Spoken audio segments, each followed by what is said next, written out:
Our next session, how the dyes for hot forming are different. We have Mr. Avinash Khare joining us for this session. And post this is the last session of the day. Ladies and gentlemen, let's hand it over to our next speaker who's now taking over. Would you be kind enough to please join me in welcoming sir up here for his session?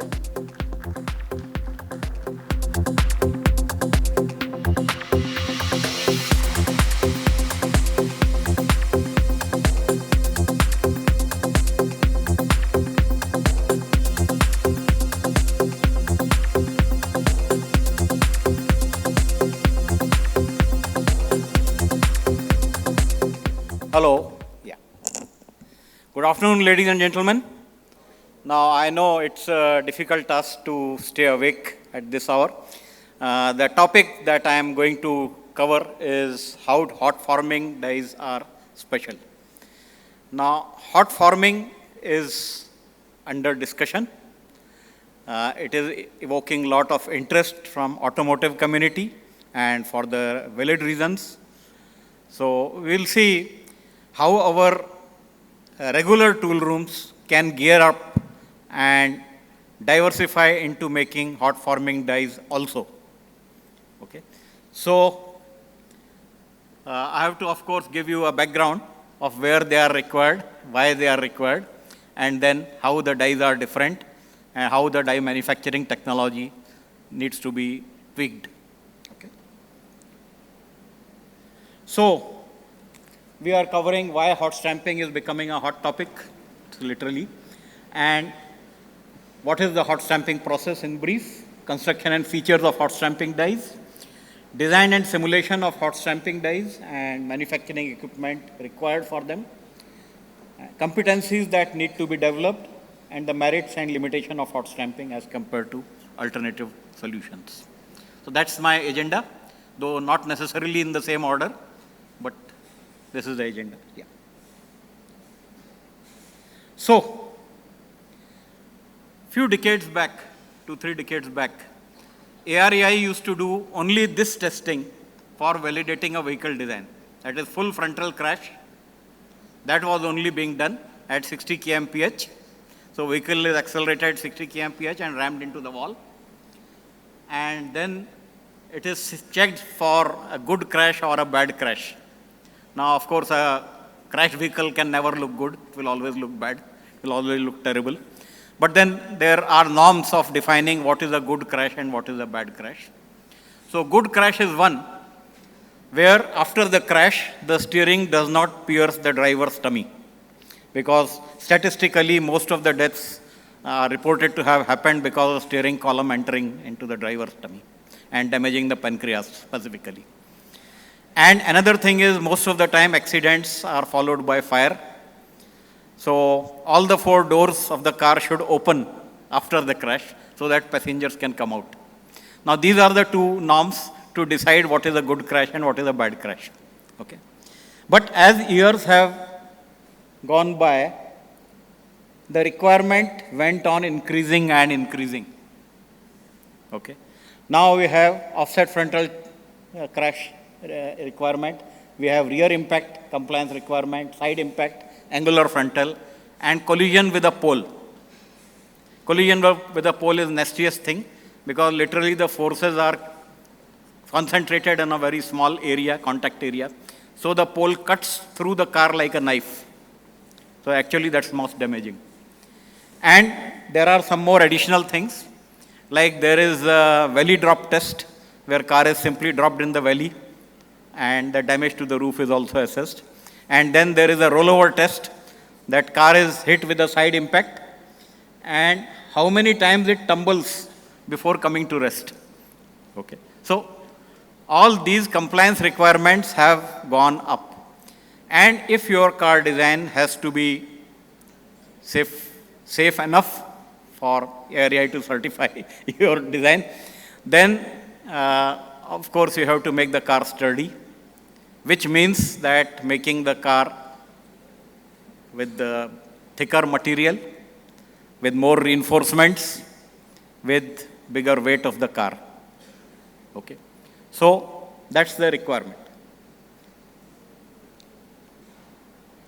But while these things have gone up, on other side, emission norms are also becoming tighter and tighter over the years.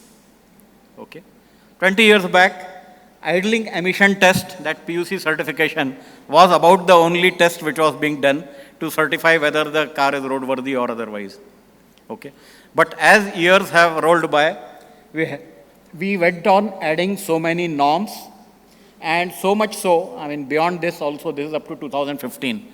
There is also BS6 now, okay, which people are finding it very difficult to comply. Okay. Now, if you have to comply with emission norms, if you have to comply with our Indian craving for mileage kitna dega, okay, mileage and pickup, the weight of the car must be less. But there is a conflicting requirement from vehicle safety which requires crash sturdiness also. So now comes a catch that we have to build the car with a material which is lighter but stronger. Okay. So that is the motivation for use of higher strength material, mainly steels. Yeah. Most of the people's car will use steels. Rich people car can afford to use aluminum because aluminum is almost 3 times costlier when it comes to manufacturing of aluminum car body. Okay. So only racing cars or rich people's car can afford aluminum. Okay. People's car will usually be made of steel. So this is the composition of the steels. Not go too much in the details, but then you can see that there are these red reinforcements seen on the door to improve the crash safety. Okay. There is something called as passenger safety cage, okay, which is supposed to be very tough to bend, but otherwise the car has to absorb energy. Now, there is one point which I want to clarify. Suppose I make the entire car body very strong. Is it safe? It is not safe.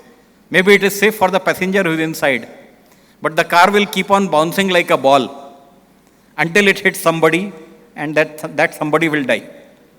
Somebody living behind the wall will die where the car collides. Yeah. So we have to have 2 types of material. There are materials which are supposed to absorb the energy of collision, and that's why there is that rollover test which I mentioned. And then there is a passenger cage which is supposed to be very strong yet very light, so that it will not affect the pickup, it will not affect the mileage, and it will not affect the emissions adversely. And so these conflicting requirements are to be met. Okay. One would say that with a lot of these exotic high strength material, the cost of car will go through the roof. Now I have this actual case study. Similar car made in 2007. This was the material mix, as you see on the left side. And with that material mix, where majority was mild steel, around 55%, the sheet cost, only the sheet cost of the car body, was around 86,000 rupees per car. Okay. I am talking of SUV kind of car. Typically something like Sumo maybe. And after 7 years, 2015, you see the transition. Mild steel has become less than 30%. And most of the expansion has gone on advanced HSS, advanced high strength steel. Okay. And for the reasons that I have said, but with all this, what has happened is we have actually reduced the cost. Now, how have we reduced the cost? Material is exotic. kg rate of material is more, surely. But then because we are using thinner sections, actual weight of the component going into the car is lesser, and therefore, on the whole, the economics works out favorably. Okay. So this is the famous banana curve of material of steels which is available for manufacturing the car parts. Okay. On the left side, you have very good formability but very poor strength, around 150 megapascal.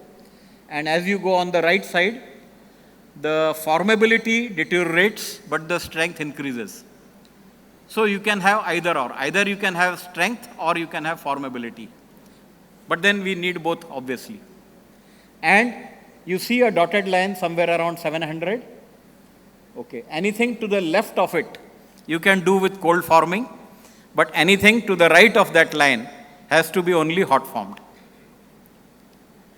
And why? The reason is not difficult to see. Suppose I was having a part made from 300 megapascal. Let us say I was making a door of a car in 300 megapascal, and I was using, let us say, a 1,000-ton press, and that was able to make my part. Now, if I tell you to use 900 megapascal material to make the door, my press tonnage will be 3 times. So I will require a press which is 3,000 ton. But where are 3,000 ton presses available in the market? You will not find. So availability of press becomes an issue. And all these high strength parts are mostly A pillar, B pillar, C pillar. These are long slender parts. So they require a narrow high tonnage press. Now nobody makes narrow presses with high tonnage. Nobody used to make. That's a new requirement which has come on account of higher strength material. But people have not bought so many presses which are specifically designed for that. So that becomes a throttling point. Where are the presses?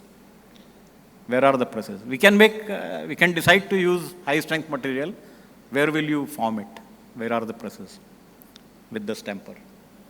Okay. So the golden rule is anything above 700 or 750 megapascal has to be hot formed, because cold forming you will not have the press. Okay. So that's where we are stuck. So in hot forming, what happens? The same banana curve. This is the banana curve. Okay. This is EDD, interstitial free material on the left side.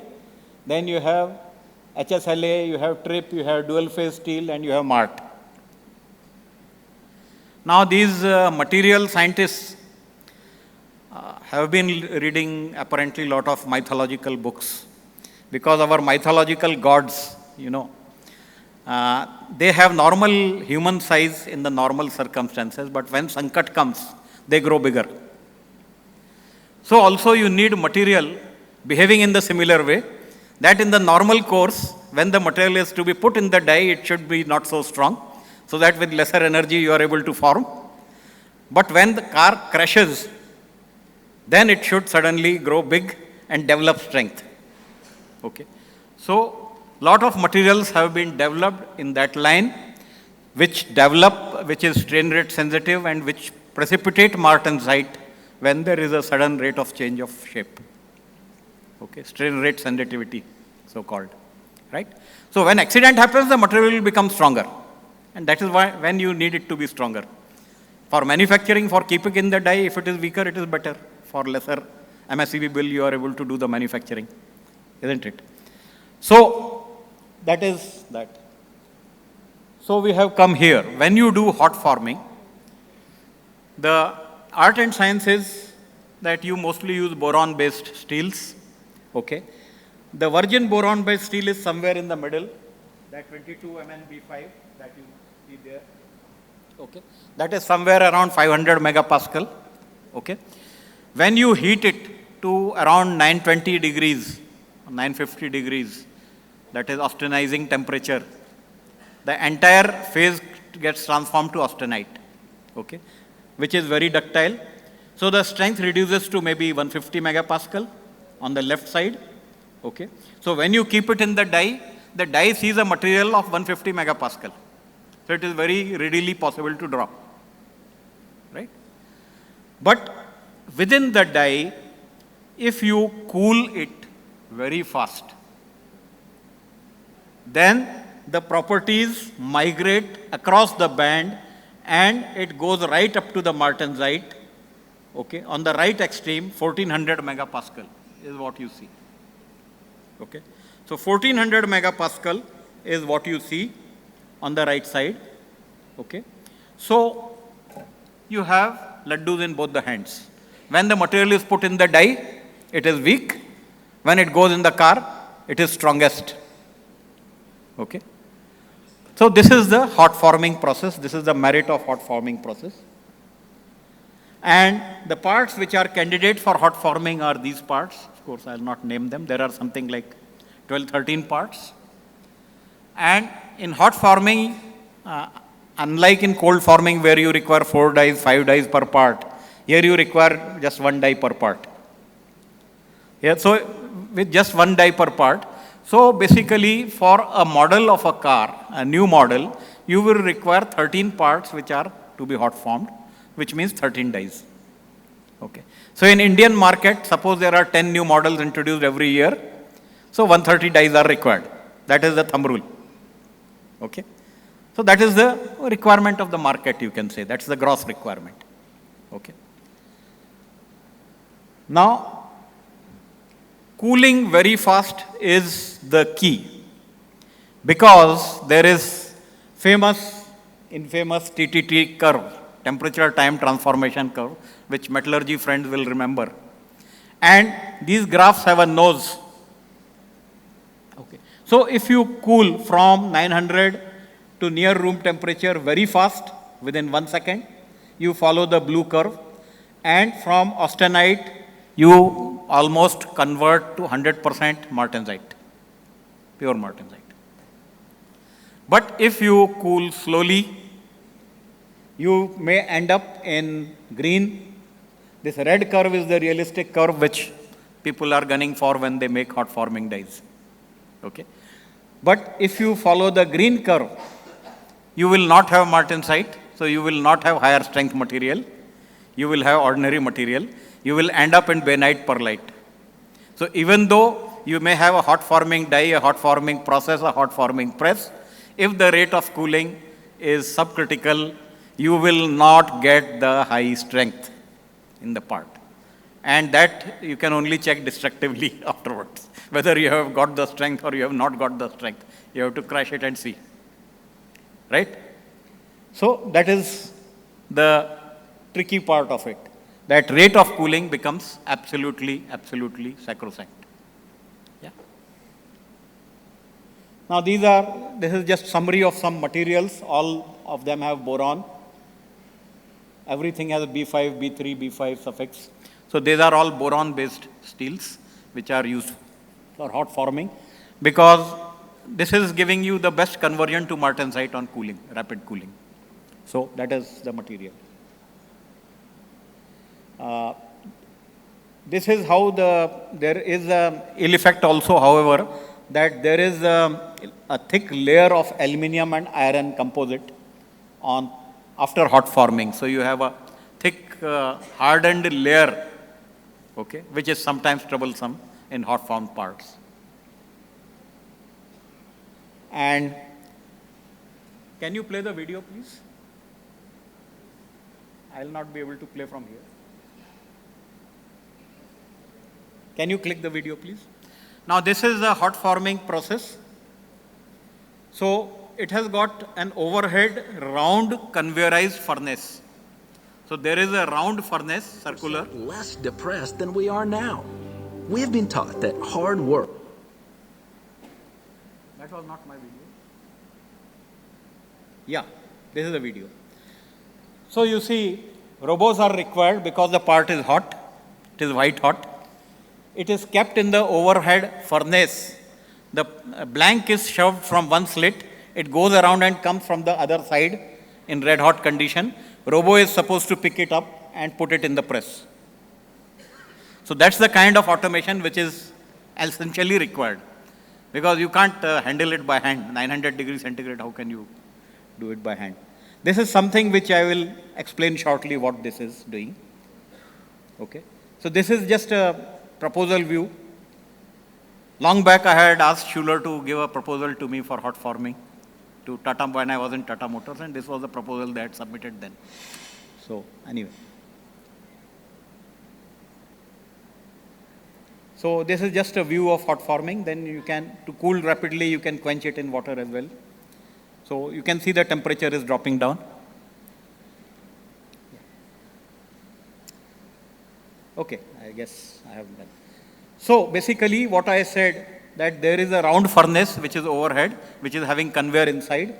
So the first robo shoves in the blank, okay, there is a fixture which shoves in through the slit. It goes in the furnace, it comes out from the other side, and the other thing, the red hot part, is picked up and it is kept in the die. So this is a robo keeping the part in the die. And what is this part? Now these parts are hydraulic lines which are supported from the press. Hydraulic lines supported from the press. Yeah, sorry. My voice is loud enough, I guess. No, they are able to hear me. Okay. So, actually, yes, to go further, this is how the dies look like. The dies, the upper die and lower die, are made up of separate blocks which are horizontally stacked together. Okay. Each block has its own cooling channel. Obviously, it has to have, because it has to have rapid cooling. And each block has a short hydraulic cylinder underneath. Okay. Each block has independent suspension, independent guidance. Okay. And why this is to be done? Because if you have one piece die, there will be a high point which will only be touching the sheet. So the cooling will happen only through that high point. Now here, in the interest of maximizing the contact area with the hot sheet, okay, both the upper die and lower die, the blocks are made adaptable because there is a thermal expansion, contraction, it's cooling from 900 to room temperature so fast. Okay. So the die has to support that thermal stress, thermal expansion, thermal contraction, while maintaining the cooling rate. So each of the die block is independent, and each of the die block has cooling channels like this. You can see those blue things.